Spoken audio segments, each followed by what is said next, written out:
Hi friends, मु online study ज्ञान channel को स्वागत करुच्ची।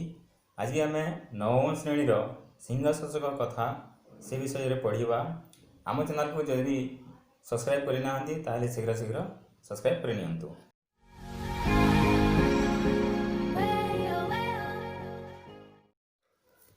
पाठ हूँ सिंहशासक कथा। विषयोऽयं पंचतंत्रमिति आख्यायिका ग्रंथात् आनीतः। यही विषयटी पंचतंत्रमिति आख्यायिकारु आसीछि। एषा आख्यायिका पंडित विष्णु शर्मा सुखेन बालानां नीतिशिक्षार्थं विरचिता। यही आख्यायिका पंचतंत्र को विष्णु शर्मा बालक मान सुख पाई नीतिशिक्षा यहाँ रचना करथिले। पशुपक्षीणां चरित्रम् आधारीकृत्य नीति उपदेशपूर्णाः कथाः अत्र उपलभ्यन्ते। पशुपक्षी मानकर चरित्र को आधार को लेकिन नीतिपूर्ण उपदेश देला भलिया कथा गुड़िक गल्प गुड़िक यही पंचतंत्र मिले। प्रकृत पक्षे पंचतंत्रमेव बालानां सर्वोत्तम शिक्षणीय ग्रंथ। प्रकृति देखा गले पंचतंत्र ही बालक मानकर सर्वोत्तम शिक्षणीय ग्रंथ अटे। प्रदत्त सिंहशासक कथायां बुद्धिबलेन कथम अत्याचारेण विनाशः संभवेत् तदेव प्रतिपादितम्। यही विषय सिंहशासक कथार किपरि भाव में बुद्धिबल अत्याचारी विनाश होइछि ताहा कहुछि। मूल कथा संक्षेपेण मात्र विहितम। मूल कथार संक्षिप्त एठारे दियाଯାଇଛି। पाठ को प्रवेश करवा। कस्मिंचित् वने भासुरक नाम सिंह प्रतिवसति स्म। कौन एक वन में भासुरक नामक गोटे सिंह बसवास करुथिला। अथ असौ नित्यम एव अनेक मृग शशकादीन व्यपादयति। एहीपरि प्रतिदिन अनेक गुड़िए मृग मानक से मारी देउथिला। अतः अन्यदिः तद्वनयाः सर्वे वराहदयो मिलित्वा तम अभिव्यक्त्यु प्रस्युः, स्वामिन् किम् अनेन सकलं मृगवधेन नित्यमेव जतः तव एकेनापि मृगेण तृप्ति भवति। यापर अन्य एक दिन में समस्त जंगलर पशुपक्षी मैंने से भासुरक निकट को जाई कहले, ये प्रभु कौन एपरी भाव में समस्त मृग को मारिबा तुमर प्रतिदिन कार्य, जहाँकि गोटे मृग तुम्हें मारिकी खाई तृप्त होउछ। अद्य प्रभृति तब अत्र उपविष्टस्य जातिक्रमेण प्रतिदिनम एको मृगो भक्षणार्थं समिष्यति। आज ठारू आरंभ करी तुम निकट को गोटे पर गोटे बार अनुसार पाली अनुसार तुम पाखक आसब आ तुम्हें खाइब। एवं कृते तब तावत् त्राणयात्रा क्लेशम बिना भविष्यति। अस्माकं च पुनः सर्वच्छेदनम न स्यात्। एवं कृते एंता एपर जदि करा जाए ताहले तुमर कौन परिश्रम करने को पड़ो ना। एवं आमर जो प्रतिदिन अधिका अधिका मरुंट ताहा मरवे ना, समस्त मुंड छेदन हो पार ना। द्वितीय परिचय। अतः तेषां वचनम आकन्य भासुरक आह, ओहो सत्यम अभिहितम भवद्भिः। हाँ हाँ सत कथा, तुम्हें मैंने बहुत बढ़िया कथाटी कहीछ, या करवा अर्थ। परम जदि नैत्यमेव नैक स्वापदः समागमिष्यति तद न्यूनम सर्वानपि भक्षयिष्यामि। यदि कौन एक दिन में गोटे भी जदि ठेकुआ आसला ना ताहले समस्त वन्य जीवजंतु को मारिदेवी, तार गोटे शर्त थिला। अतः ते तथैव प्रतिज्ञाय तत्रैव वने निर्भया पर्यटन्ति। हौ यह ही हूँ आपण प्रस्ताव आम स्वीकार कलु, आम प्रतिदिन गोटे पर गोटे आसबू। या कही वन्यर समस्त पशुपक्षी माने निर्भयारे एणे तेणे भ्रमण कले। एकश्च प्रतिदिन क्रमेण याति, एवं गोटे पर गोटे प्रतिदिन जायास करन्ति। अतः कदाचित जातिक्रमात् शशकस्य वारः समायातः। यहाँ पर केते दिन पर शशकर पाली आसिला। सह समस्ते ही मृगे ही प्रेरितो अनिच्छन् अपि मंदं मंदं गत्वा सिंहस्य बद्धोपायं चिन्तयन् बेलातिक्रमं कृत्वा व्याकुलित हृदयो यावत् गच्छति तावान् मार्गे कूपम एकं दृष्टवान्। यापर जातिक्रम शशकर पाली आसी एवं तार अनिच्छा सत्वे समस्त द्वारा प्रेरित हुई सिंह को मारिबा पाई से अति समय अतिक्रम करी करी भाभी भाभी से जाउछि। एवं जाऊ जाऊ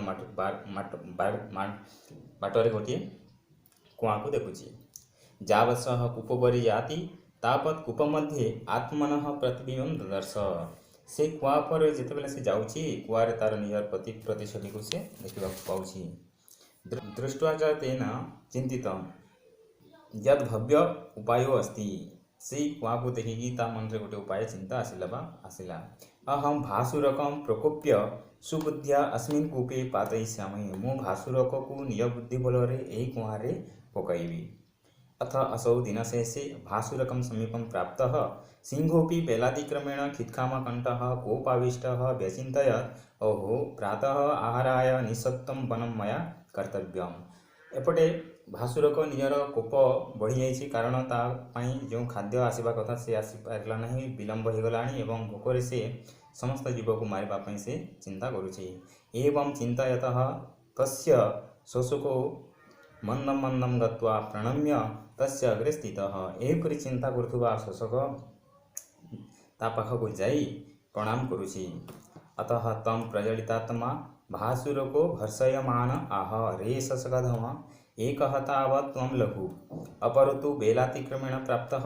तापर से क्रोधरे निआ जली उठी भासुरक ता शशक को कहूँ एक तो तू लघु माने छोट तू छोट अच्छु आउ समय अतिक्रम हो जाए संध्या समय तू आसीचु या तो गोटे अपराध आ तो यही अपराध तोर समस्त जीव समस्त वन्य जीवजंतु पाइबे एवं अन्य दिन में समस्ते मरणमुख हेबे। एतत् श्रुत्वा शशकः सविनयं प्रोवाच स्वामीन् नापराधो मम न च सत्त्वानां। हे स्वामी मोर अपराध नुहे कि मोर जीव विशेषांकर मध्य अपराध नुहे कारण तत्श्रूयतां कारण ही सुन। सिंह आह सत्वरं निवेदयन् जावन् मम दृष्टान्तर्गतो न भविष्यसि। शीघ्र शीघ्र कह नहले मु तते मारी खाई पकाइबी। शशक आह स्वामी समस्त मृगैः अद्य जातिक्रमेण मम लघुतरस्य प्रस्तावं विज्ञाय चतुर्भिः शशकैः सिंहं प्रेषितः। हे प्रभु मु छोट अच्छी बोली जाणिक मो वन्यजीव मैंने मो सहित चारोटी लघु ठेकुआ मान सहित आसवाई कही हेले ततो अहम आगछन् मार्गे महता केनाचित् अपरेण सिंहेन गह्वरात् निर्गत्य अभितः रेक्व प्रस्थिता युवां। अन्य एक सिंह आसला बाटरे अन्य एक सिंह आम मान को देखी कही तुम्हें मैंने कुआड़े जाऊच अभिष्ट देवता स्मरत तुम्हें मैंने समस्ते निजर इष्ट देवता मान स्मरण कर। ततो मया अभिहितं तापर मु कहली वयं स्वामिनो भासुरकं सिंहस्य सकाशम आहारार्थं गच्छामः। आमे माने स्वामी भासुरकर आहार पाई जाऊछु।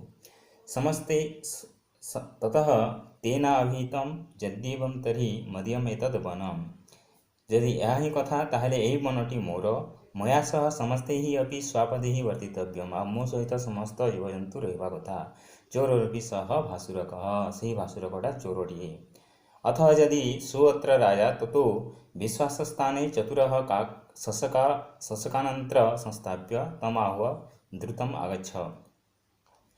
यदि सोऽत्र राजा ताहले देखा माने विश्वास करे से सिंह को कहूँ जे अन्य एक अपर सिंह सहित तुमर भी राजार हवा आवश्यकता नहीं बोली सह किंचित आवयो मध्यात् पराक्रमेण राजा भविष्यति इति ततो अहम तेनादिष्टः स्वामी सकाशम आगतः।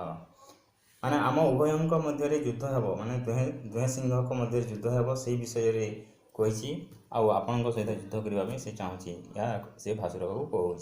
ततो अहम तेनादिष्ट स्वामी सकाशम्भ्यम आगतः। एतत् बेलातिक्रमेण कारणम यह हूँ बेलातिक्रमर कारण। तत् अत्र स्वामी प्रमाणम यह ही प्रमाण जे से अपर सिंह द्वारा आम बेलातिक्रम हो। तत्श्रुत्वा भासुरक आह ताहा जणे भासुरक कहला भद्र यद्येवं तत् सत्वरं दर्शय मे तं चोरसिंहं येनाहं मृगपोपं तस्योपरि क्षिप्त्वा स्वस्थो भवामि।